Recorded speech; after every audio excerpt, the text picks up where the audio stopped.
Là, c'est le ferraillage. Ici, vous allez constater, là, c'est la nappe du bas. La nappe du bas est ferraillée en fer de 12, vous voyez. 12 là, c'est ferraillé en fer de 12 et ce sont les FE500. Les FE500, ça c'est la caractéristique du fer. Sa caractéristique c'est du FE500 et ce sont les sections de 12 qui ont été utilisées. Donc en bas, nous avons deux lits. Nous avons ce qu'on appelle deux lits. Le premier lit, c'est 3 filants, qui est ça que vous voyez. Le premier lit, c'est 3 filants et le deuxième lit également, ça fait aussi 3 filants. Le deuxième lit aussi, ça fait 3 filants. Là, au niveau de la zone supérieure, nous avons un lit en haut. Nous avons un lit en haut constitué de 3 filants de 10. 3 filants de 10, toujours en FE500. Regardez là, ça c'est du FE500. Toujours en fer de 10 en FE500. Regardez bien. Fer de 10 FE500. Là, vous allez voir section d'armature de 10. Voilà. Fer de 10 constitué de 2 lits. Maintenant, le deuxième lit que vous voyez ici, ce n'est pas un autre lit proprement dit, mais c'est ce qu'on appelle les chapeaux. Vous allez voir, ça commence quelque part là.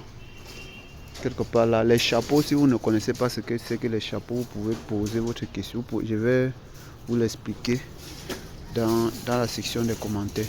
Ça, ce sont les chapeaux qui partent de là comme ça là. Ça traverse le poteau. Le poteau que vous voyez là, ça traverse le poteau et ça part finir quelque part là devant. Là, c'est ça qu'on appelle les chapeaux. Donc la poutre en elle-même est constituée, la poutre en elle-même proprement dite est constituée de 9 filants. Il y a 6 filants de 12 et 3 filants de 10. Et ce qu'on met par la suite maintenant, c'est ce qu'on appelle les chapeaux et les renforts. C'est-à-dire dans une zone comme celle du milieu là, on va inclure ce qu'on appelle les renforts. On n'a pas encore mis ça. On va mettre les renforts. Et au niveau des appuis, donc là où il y a les poteaux, on met ce qu'on appelle les chapeaux. Bon, plusieurs personnes vont demander à savoir c'est quoi le rôle des renforts, c'est quoi le rôle des chapeaux. Je profite, je réponds directement à cette question. Les chapeaux, ça permet d'annuler l'effet de cisaillement, l'effort de cisaillement. On appelle ça l'effort de cisaillement au niveau des appuis. C'est ça le rôle des chapeaux. Le rôle des chapeaux, si que vous voyez là, le rôle des chapeaux, si, ça permet d'annuler l'effort de cisaillement. Et au niveau de la travée, donc au milieu de la poutre, ça permet d'annuler la flexion. Ça permet de réduire la flèche de la poutre, ce qu'on appelle la flèche de la poutre.